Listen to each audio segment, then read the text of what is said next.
Mesdames et messieurs, bonjour, bienvenue pour ce 5e jour du calendrier de l'Avent de la pêcherie Brew Club. Et je retrouve aujourd'hui Raphaël. Bonjour. Je retrouve Marin. Bonjour. Et je retrouve Yves. Bonjour. Est-ce que vous allez bien, les amis? Oui. Comme le cas de précédent jour. Oui, ça va. Ça va. Trajet sur la route, bien passé, nickel, ouais, parfait. toujours, voilà. Nickel. Moi, je suis impatient parce que je sais que cette bière-ci, ça va être bien. C'est vrai? Tu l'as déjà goûté? Alors oui. Hein? Alors je peux déjà dire qui c'est. C'est Pascal, Ouais. qui est aussi un habitué du podcast. Ah. Et en fait, c'est la Coffee Baltic Porter qu'il avait présentée pour le concours de la pêcherie, la dernière manche de 2025. Donc monsieur Pascal Donnet, qui a déjà fait une apparition dans le podcast. Quel est le style de cette bière? Le Coffee Baltic Porter. Porteur, monsieur Raph, pour le 5e jour de ce calendrier, est-ce que je peux te mettre encore à contribution? Donc, hop là, et ben voilà. Donc on va déjà pouvoir dire ça. Elle était plus pressée que nous d'être bue. Elle était un petit peu volontaire. Hein. Ouais. Alors elle a beau être un peu volontaire, elle a quand même fini première lors de la manche du concours de la pêcherie. Donc normalement c'est quand même correct, quoi. Et j'ai plein d'informations du coup sur cette bière parce qu'il a été très prolifique pour la préparation du concours et c'est exactement la même bière, donc c'est le même description. Ouais. Donc Dis-nous. le petit nom déjà, c'est le trésor de la civette. Certains auront peut-être déjà compris pourquoi.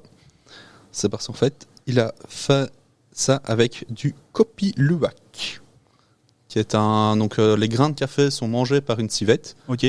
sont digérés par la civette, et on récolte le café du coup qui n'a pas besoin d'être torréfié, qui a été assimilé par les sucs gastriques et la... On va dire... voilà. Je ne devrais pas faire ça, mais est-ce qu'on pourrait considérer que c'est une bière de merde? Ce serait méchant.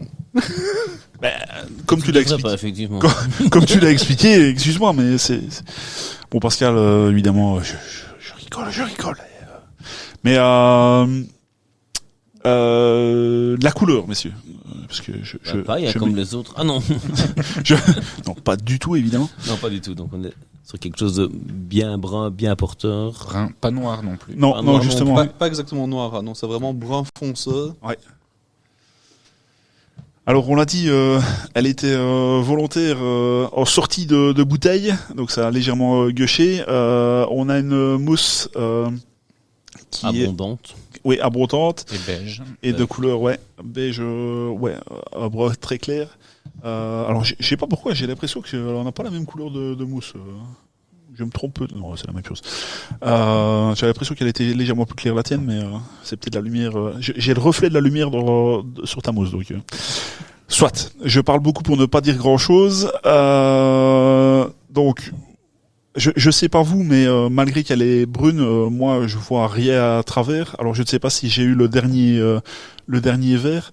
Regarde un J'ai peu. versé un petit peu le fond aussi. Mais regarde un peu les deux nôtres, une à côté de l'autre. Prends un peu les deux, mais je pense qu'on n'a pas exactement la même chose. C'est Une qui paraît un peu plus foncée que l'autre. Ouais. T'es un peu plus trouble que moi, oui. ouais, c'est ça. C'est pas un problème pour moi, hein, mais voilà. On aura peut-être une légère différence. Au nez, qu'est-ce qu'on a?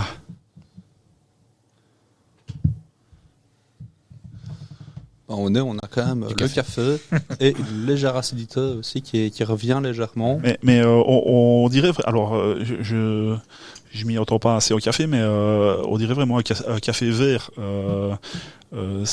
Alors je sais pas si l'acidité dont tu parles vient aussi de ce côté café vert, mais c'est ça, c'est un peu le côté café vert qui donne aussi un très léger nez, un peu poivron, poivron rouge, Et poivré aussi un petit peu, je trouve.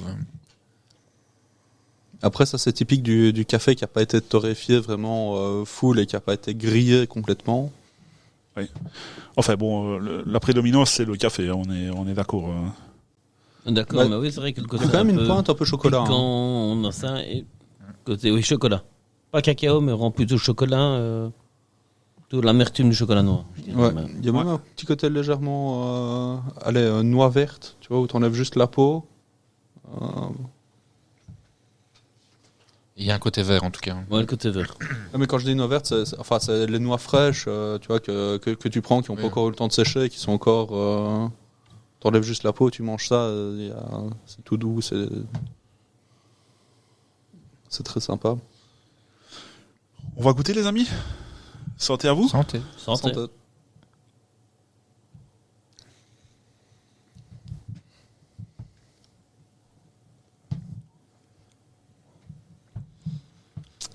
C'est bon. Hein.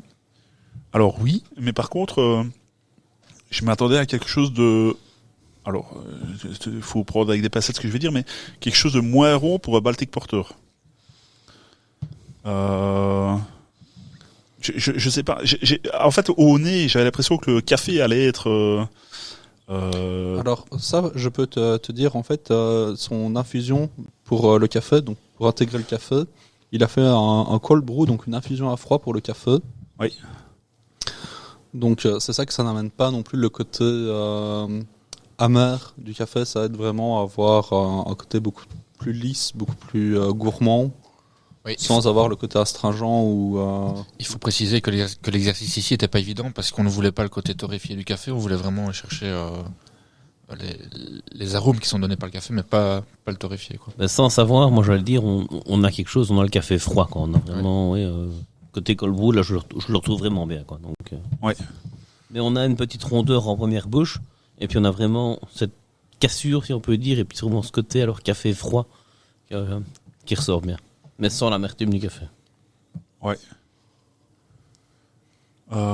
C'est très chouette. Je suis un peu déstabilisé entre le nez et la bouche. Alors pas déstabilisé, mais je trouve que c'est plus gourmand en bouche que ce que ça ne laissait paraître au nez.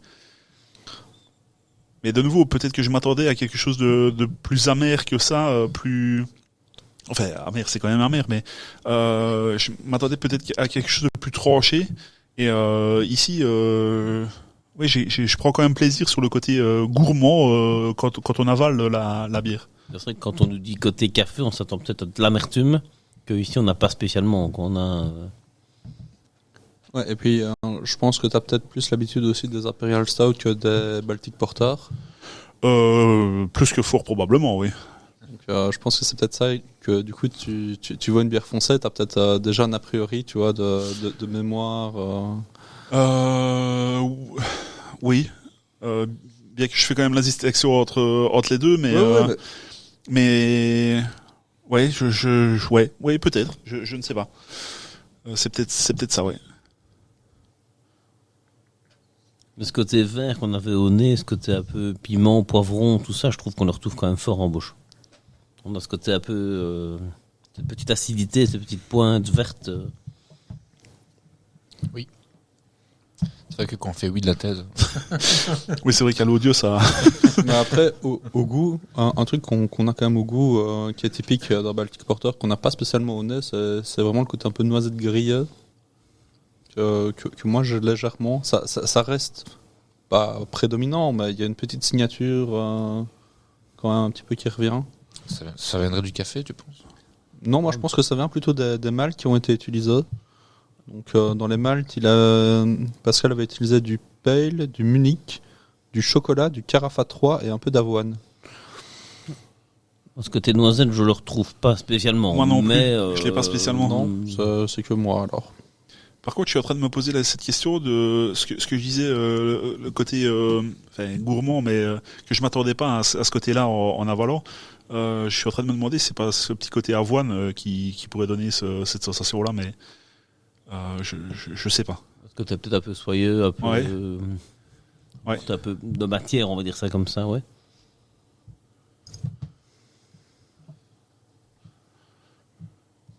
Très chouette.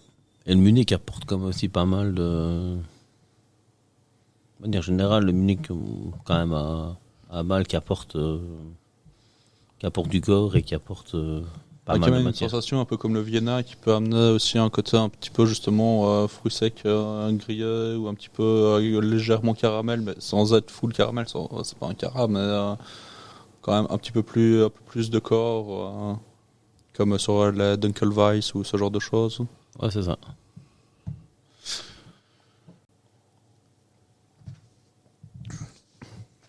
C'est quand même très très très agréable. On comprend qu'il ait gagné la manche. Cette 5e dégustation est vraiment bien. Après, la manche était déjà serrée, il y avait vraiment un bon niveau. Oui. Lors de ce concours, cette année-ci, on a quand même... Oui, dans les Coffee Baltic Porter, franchement, Ouais. il y avait vraiment de très bonnes choses. Autant la première manche était un petit peu en deçà des deux autres, mais que ce soit la gauze... Ça, c'était génial. C'est vraiment cette année-ci à la pêcherie pour les manches des concours. Maintenant, on fait un workshop le jour du concours pour la manche suivante. Et je pense que ça a vraiment aidé beaucoup les amateurs à comprendre le style et du coup à taper juste. Vu qu'ils sont jugés par rapport aux critères du style, même si leur bière est très bonne, si elle est hors style, elle est un peu déclassée, quoi. Ouais. Très très très chouette. Je sais même pas quoi. Je reste en voix. On est tous un peu sans voix hein, sur celle-ci. Il y a un peu moins d'animation que sur les autres bières. Ouais. On est tous un peu sur le cul. Hein. Ouais, c'est intéressant et c'est très complexe. Ouais. Je ne sais pas s'il y avait d'autres informations à donner sur la bière. Je pense que tu en as déjà dit pas mal, mais j'ai donné toutes les informations T'as donné toutes les infos. que j'avais. Donc voilà, il y a juste la densité finale que je peux dire en densité standard, qui était du coup à 1015, et la levure c'était de la Mangrove Jack Bohemian Lager M84. Ouais. Moi je ne l'avais pas goûté, très chouette découverte. Ça m'ennuie de dire que Pascal a brassé quelque chose de chouette, mais je le taquine, il me le rend bien aussi. Alors pour ceux qui ne le connaissent pas, évidemment, Pascal est un guéluron, donc c'est de bon cœur qu'on s'envoie de temps en temps des petits pics. Merci à vous pour cet épisode, pour ce jour sec. Rendez-vous demain pour le jour 6, les amis. Et C'est comme ça. merci à vous d'avoir participé. N'hésitez Pardon, je croyais que tu voulais rajouter quelque chose. N'hésitez pas à aller vous abonner aux réseaux sociaux, Pêcherie, La Bière Patrie et les amis Yves et Raph on Tap sur Internet, sur Instagram. Je tombais plus sur le nom d'Instagram, t'imagines, ça devient difficile. Merci à vous de nous avoir écoutés. Et rappelez-vous, on est tous sous le même drapeau, celui de La Bière Patrie. Santé à vous! Santé. Santé. Santé.